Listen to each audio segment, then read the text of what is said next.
Hi, I'm Frank Masiosi for Hometown Television, and I'm here with our new mayor, Ellen Dickson, in the mayor's office in City Hall. Ellen, how are you? Hi, Frank. Good morning, everybody. We're going to do a little bit of a tour of the office and talk a little bit about potentially my office hours while I'm mayor, and a little tour of City Hall, possibly. So let's take a walk around the office and talk about what's here. Many of the people in Summit have not seen the inside of the mayor's office, and it's a very, very interesting place. Just first, a little bit of history. This was the City Hall was built, roughly 20 years ago. Janet Whitman got to use this office for the last 4 months while she was in office, and that was 16 years ago. Everything in this office has been donated. You look around, the beautiful millwork here was done by Aldo Curial. The paintings, the desk, I'll read the inscription on the desk, was given by friends of Janet Whitman. The furniture, the rug is by Bedrosians. The paintings, this was done given by her children. So I've added a few things since I've been in office, all not to any expense to the taxpayers, but maybe we'll just take a quick look around the office and I'll point out a few important details. Why don't we start with the desk, since we're here? It's a beautiful desk, and when I opened it up, I noticed there was this plaque. There's a brass plaque that reads, "Recognizing the leadership of Mayor Janet L. Whitman and her commitment to the power of volunteerism and citizenship, the mayor's desk is presented to the City of Summit in her honor by the Friends of Janet on May 6th, 1995. So that was an awfully nice legacy for her. And if we go to the back wall, I'll explain some of the artwork that's on the walls. Let's do that. Here we are on the other side of the office, actually facing the desk. And Ellen, what is that you're holding? I saw you took it off the bookshelf. Well, I didn't know at first. I've had to make some inquiries of people and there's many people at City Hall who have worked here their entire lives and lived in Summit their entire lives. Turns out this is the top of the flagpole for the old City Hall. And behind me is a picture of the old City Hall. And what's interesting to me is you look at the next picture here, and it was given to me at the dedication of the Habitat for Humanity project, and they really actually look somewhat similar. So if you pull in, you'll see this was given. This is the new Habitat for Humanity project on Morris Avenue, and that was given to the city during the dedication on Martin Luther King weekend. As we move down, we haven't decided what to do with this yet. It may not fit in this office, but this metal plaque was given to me by Ed Vant. He's head of the Summit Taxpayers Association, now secretary. He's unfortunately moving out of town, and he had this in his basement, and he gave it to me, and he said, I want the people of the city of Summit to have this plaque. So I had a frame put around it, and it used to hang on the telephone poles in downtown Summit, and it celebrates the centennial, 1869 to 1969. So it's a beautiful piece of Summit memorabilia that we are happy to have. We may actually hang it outside here in City Hall in the hallway. And this is right after a TV interview. This is a group of us that ran for office this fall, and all of us were elected. So it's a picture of our Assemblyman, John Bramnick, Nancy Munoz, myself, with our 3 new council members, Rob Rubino, Pat Hurley, and Greg Drummond. Now, what's over there in the far corner? Well, I was invited to go to Drum Thwack at the governor's mansion with Nancy Munoz for a Christmas party, and I actually got a picture with the governor. So I had it. After I was elected, I got a nice letter from the governor, Governor Christie, congratulating me. So I had it framed with that picture. Who knows, he may be president someday, so I thought it would be a nice memento to have. This is a painting done by a longtime Summit resident, one of the tenants, given to Janet Whitman. And this beautiful painting here was given to her by her children when the office was dedicated. It's a gorgeous oil painting that is taken from It's painted from the top of our parking garage. Some of the other mementos here, I'm actually still trying to figure out where they come from. The Chinese dolls, I'm sure that Jordan may have gotten those from someone visiting through town. But I'm still working on some of the minor details. The picture there is the Opera House, isn't it? Yes, yes, that's the Opera House. So you have some of the old and some of the new. And do we want to go outside next? We have Chris Trury from the Bonds of Courage. Let's do it. Okay, and here we are right outside the mayor's office, and Chris Truey is, who's president of Bonds of Courage, is hanging the new sign. Tell us about this sign, what it's all about, and Bonds of Courage. Thank you, Frank. Bonds of Courage was the new name given to what was Summit Supports Our Troops, that was founded in 2004. And I wanted to bring up our new sign for our mayor, our new mayor, Ellen Dickson, and for our council. And this sign here has a list of all the service members associated with Summit since post 9/11. And when people come in here to see this poster, they will see their neighbors, they'll see their friends, they'll see relatives of their neighbors from the Summit area. And the people who are associated with these troops are so proud that the city of Summit allocates space to honor their troops. So this is a very important poster to many people. So thank you for allowing us to put it up here. And thank you for all you do with Bonds of Courage. It's a wonderful organization. Thank you. It's an honor. You've got somebody with you here today? I do. I'd like to introduce Debbie McGarity. She is one of our board members, and Debbie is also a regular volunteer with her whole family. Her two sons are here with her today who are off camera. They are. Jack and Charlie, and Todd is her husband, and he is a former Army Reserve officer for 10 years.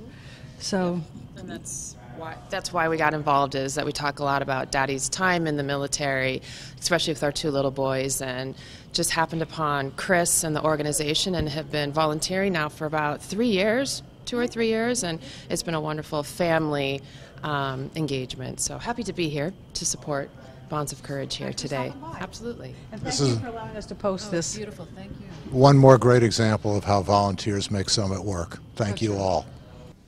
Okay, we're around the corner from the mayor's office in the administrative services area. This is an area I think better known to many residents. And who have we got here, Ellen? Well, Rosie Licatisse, she's been a huge help to me as mayor. I don't have a staff, but I have Rosie and Michelle backing me up in the mayor's office to help schedule appointments, licenses for marriages, etc. So they've been a great help, a tremendous help in the transition to the new mayor's office. And also we have Rita McNanny, head of parking services, and she wears many, many other hats. She does our website. You do disaster. You're the voice very often on the yes. And we're going to have Rita explain her parking services initiatives this year. Sure. One of the things that we've done a couple of years ago, we upgraded our meters, and one of the things, so we don't have to collect coins every day, is we have a lovely Summit Smart Card. So in every street meter, you can actually use the Summit Smart Card that are available here and at the library. In addition to that, we also have credit card applications in all of our machines, and what we're looking to do this year is go to a pay-by-cell, which is very, very exciting, and in other communities here in New Jersey. So we're looking to do that, as well as we're going to go to a new format of e-ticketing. So instead of handwriting all of our parking tickets, not that we want to give out a lot, but it would streamline our operations here inside. Pay by cell. Yes. It's like, what is, if you don't pay, you put it in a jail cell? No, I'm sorry. It's paid by your phone cell. Your mobile cell phone. What you could do, there's two applications. One is actually you can dial in to a 1-800 number, and depending upon the location, you would put that location and your meter would run. When you're finished, you would call back that number and then it would stop. Or there's a new, with the iPhones, you could actually scan an RFID scanning symbol, and your clock will start, and then all of a sudden when you're done, you scan it again and you're finished. A lot of modern technology. Yes, we're trying to institute that here in Summit, and so we're working on that this year.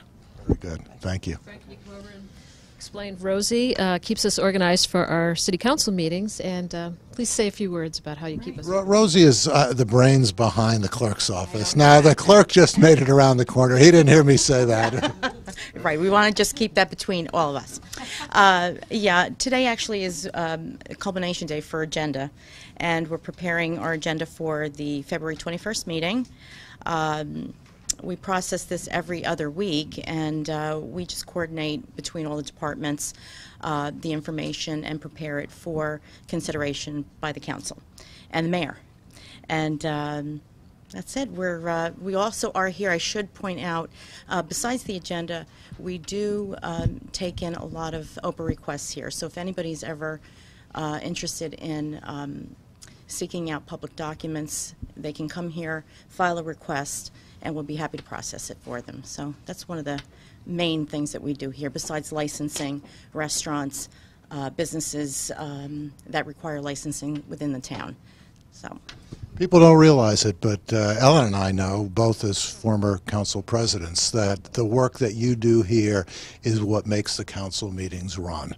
If it weren't for you and David sitting up there holding hands with whoever's council president at the particular time, it makes the whole process work. And without you folks, it wouldn't. Well, thank you very much. We try to make it look easy.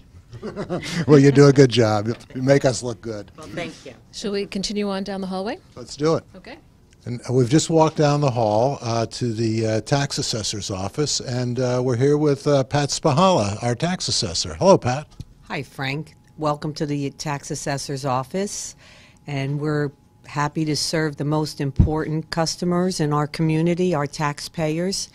And I'd like to introduce you to my staff, Lois Crossan, my assistant, and Denise Bagaris, my part-time right arm. So, again, thank you. Thank you, ladies. We're here with Marge Gerba. And Marge, you're new to City Hall, aren't you? Yes, I started here in December. I'm Assistant City Treasurer. I work for Scott Olson, and I'm here in the tax department today because our Deputy Tax Collector Judy is out sick, so we're filling in and getting things done. Sounds good. Well, thanks and welcome to Summit, and hope you like it. Do you like it so far? Absolutely love it. Great. Marge, we're going to have a way to pay our taxes by credit card soon? Hopefully. I think it's a good way to go. We're working on it. Yep. Oh, that's great. Okay. Good, thank you. Thank you, Marge. Bye. We've moved down the hall, and we are now at the Department of Community Services. And here is Krista Anderson, our zoning officer. Hi, Krista. Hi, Frank. Nice to see you. Hello, Mayor Dickson. Nice to see you. So what is this office all about, and tell us what you do. The office itself, I think, is the biggest department in the city government. We do planning, zoning, construction, and engineering, and public works. So all of the street, public maintenance and trash collection, all of that is under this department. But as the zoning officer, what I do is review plans that come in from homeowners and from builders, developers, to make sure that they conform to the zoning ordinance. And I make comments on applications that are going to the Planning and Zoning Board. And so if somebody wants to make an improvement on their house, they come to you. They do. And somebody who wants to investigate if they can do an improvement on their house comes to me a lot of times before they spend a lot of money with an architect to just see what the parameters are that they have to work within. Well, Ellen and I have both served a number of years on the zoning board. I've lost count how many, but I served 5 years. 5 years. Could you also go into the planning board, the function of that? As mayor, I am serving on the planning board, and I'd like you to explain the difference between planning and zoning. The planning board's job is to do exactly what it says, plan. So they tend to look at applications that have a little bit of a broader scope than just simply something that has to do with one piece of a homeowner property. They can grant variances for things that are called dimensional variances, like a lot that's too small or a side yard that doesn't meet the requirements, but they cannot grant something that's called a use variance. That can only go to the zoning board. So the planning board makes recommendations to the council on what would be a good ordinance revision, because that's part of planning. They would do a master plan or a master plan review periodically. The law used to say every 6 years. Now the law was recently changed to every 10 years. That's the exclusive job of the planning board, is to make these broader scope recommendations and planning conversations with the governing body. I think the customers are backing up. We better let you go, Krista. Thanks to everybody else. Thank you. Bye-bye. Okay, so here we are back in the mayor's office. It's been a great tour, and just as we're sitting down here, I see Chris Cotter, our city administrator, walking by. Chris, come on in, please. Come on. Stand behind us for just a second. This is here what so I get love you into about the this camera. office. Everybody I want to talk to eventually walks by, and I can just pull them in. It's better than phone tag. Everything under control in Good City morning. Hall? Very much so today. Thank you, Frank. very Nice to good. see you. Good to see you, Chris. So, the cleanup. It's now mid-February, and have we got all those hangers down off the trees? And Not yet. The damage, as everyone in the community is well aware, was really epic in proportions. And we have been at it full-time since that late October storm.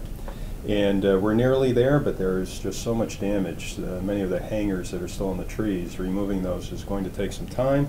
But we've been concentrating in the areas that are going to be most frequented by recreation and others to remove those. And it's been a little bit of a challenge because the ground has been softer than we would expect this winter, so it's been difficult to get vehicles, particularly our bucket trucks, in a better position to do that. But we've been using some climbing experts to remove the tree limbs, and we're getting there, almost there. okay. I know baseball season starts in about a week. We're in mid-February, and the area around Memorial Field is crucial. And I did talk to Paul Cascase, and he believes within the next week they should be ready for baseball season. But then we also have the problem at the Washington Playground that there's been a few complaints about. But the problem is that you can't get the equipment in because the ground is not frozen. So there's a little area of the playground has been cordoned off, but by and large, there's still plenty of room. Yeah, and this week we've been at Washington to address those. We brought some climbers in to help remove some of those tree limbs. So we're getting there. Well, we had a nice tour of City Hall. We met many of your staff and Great. interrupted them while they were doing their work. And you've got a great group here, and keep up the good work. Well, thank you, Frank, and it's always great to have you around City Hall, and certainly our mayor to visit the staff, and the community always is welcome to do the same. So thank you both. So, Alan, we're here at your desk. You seem to have settled in. It's been a month and a half now, right, in the new job. And we're wondering how many mayors we've had. It looks, by the pictures on the wall, as if it's been somewhere in the 30s, I would guess. We should go out there and count them sometime. But George Wilcox was the first from 1899 to 1901. And he actually served a second term as the third mayor. So he was the first and third mayor. He was a lawyer. And we had a council at that time of 5 Republicans and 2 Democrats, and he was the first mayor. But we had government actually before that. We had a township form of government with run by 3 elected officials. So, in reviewing the history of Summit, that Ted Olcott, our friend and former council member, council president, wrote.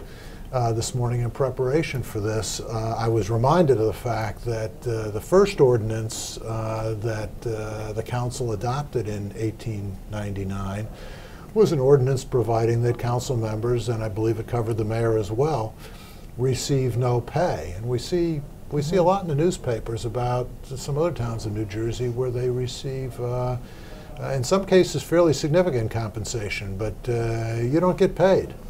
No, that's absolutely true. Our city council members are not paid. The mayor is not paid. And there's an argument for both sides of that. As a city official, you're expected to go to, it would be nice if you could go to the Overlook fundraisers, Summit Education Foundation, the Boosters, Red Cross, and I do try to make it to a lot of these, but they're not inexpensive. And there's the costs of little things like keeping your computer up, or I just had to buy an iPad. My cell phone has to be working constantly. So absolutely, there are costs involved with doing this job. I'm happily absorbing them myself, but it is a consideration, and there has been mention in the past of maybe giving a small stipend. I know that Milburn does give their city officials a $7,500 stipend. And I was having lunch with the mayor of Milburn yesterday, and she says to me, "Oh, great, they've gone paperless. That just means that I have to have my printer working, the toner cartridges, I have to download it all, I have to print it myself." And I know, you know, all of these things do add up. But we get an excellent level of volunteers, and I'm sure you would agree with me. I've never been approached by anybody with an illicit gift. I've never had anybody or know anybody on council who ever has been approached in any inappropriate way. So I think they get it, that Summit is a well-run city with people who can't be influenced improperly, and we have a very well-run town because of it. Yeah, I think the theory was, as I understand it, you get better people if you don't pay than if you do. But there are good arguments on both sides of that point, and it's sort of an ongoing debate. Now, there's there are about a dozen different forms of government in municipal government in New Jersey. And a number of them are referred to as a bit of a misnomer: weak mayor, strong council. The mayor's job in Summit involves a number of different things. Would you explain that? The mayor in Summit, it is sometimes referred to as weak mayor. I don't agree with that. Your biggest power is probably the power of appointments. Some committees I have sole appointment power on, whether it be the Arts Committee, the Planning Board, and the Board of Education. I have sole appointing power on the Board of Education, and that's a $64 million budget. 53% of our city budget goes to the schools, so I take that very seriously, and I'm looking for candidates right now. So if you are interested in serving on the Board of Education, please contact me. I appoint the Planning Board, and I have the right to sit on the Planning Board, so I have chosen to do so. I'll be sitting on the Planning Board, but I have a mayor's designate. So in my place, if I really can't make it, I have Jennifer Balsam I've just appointed. She has a master's in Cornell in urban planning, so I think that's a nice fit. She's shown a real interest. So that's, again, a very important board in town, and I think the Planning Board plans for the future of Summit, and I think the mayor should impart the vision for how he or she sees the town emerging. So I'm happy to be serving on that. Now, the mayor chairs the Board of School Estimate. Most towns don't have a Board of School Estimate. Right. And that is arguably one of the most important jobs that the mayor has, and one of the important reasons that weak is a misnomer. Would you explain what the Board of School Estimate does and why it's important? Our citizens do not vote on the school budget. There is no election of school board members. We do not vote on the school budget. The budget is approved by a Board of School Estimate, which consists of 2 members chosen by the Board of Ed, 2 members chosen by the council president, and then the mayor is the 5th person. So arguably, the mayor could be the deciding vote on the budget. So our first Board of School Estimate meeting on the budget is this Tuesday night. We're not taking any final action, but we will have ongoing discussions on the school budget, which fortunately is coming in flat this year. So we're in a good place with the school budgeting. But the mayor does chair the Board of School Estimate, which has the final vote on the school budget. Okay, well, that is a very important role. Also, I understand the mayor is sort of chairman of the complaint department de facto, huh? Well, there is a mayor's number that I have ring at City Hall. And I know we've had this discussion, we've both served on council. I really didn't get that many phone calls when I was on council with complaints. But the residents tend to maybe not know who their city council people are, but most people do know who the mayor is. And yes, the mayor does take a lot of phone calls. Yeah, yeah. Have you felt that already? I have, and they've all been interesting. And fortunately, I'm glad I served 6 years on council, because I know immediately, oh, you got a problem with something at the library, I know exactly who to call. You got a problem with a slight car accident, I know exactly who to call. So I've been able to make the connections, make the phone calls, explain what happened. All of them were resolved. So I feel like I was able to hit the ground running as mayor, knowing the city as well as I do. I think the experience as a council member is invaluable in serving as mayor. Now every mayor has a different style, puts his or her own stamp on the job. There's no cookbook that comes with the job that tells you how to do it. You do it your way.